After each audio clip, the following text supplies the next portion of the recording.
Are you ready to unleash your creativity? Today we're diving into the fun world of soap making.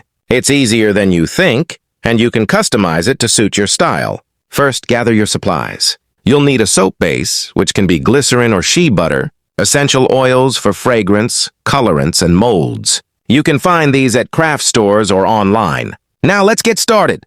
Cut your soap base into small cubes and place them in a microwave-safe bowl. Heat it in short bursts, stirring in between until it's completely melted. Once melted, it's time to add your personal touch. Stir in a few drops of your favorite essential oil and any colorants you desire.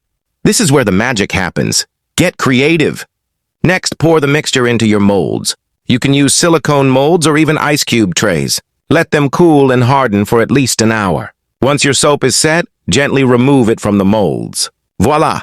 You've made beautiful, customized soap that's perfect for gifts or a treat for yourself. Thanks for watching. If you enjoyed this tutorial, please subscribe to our channel for more fun DIY projects. Happy soap making!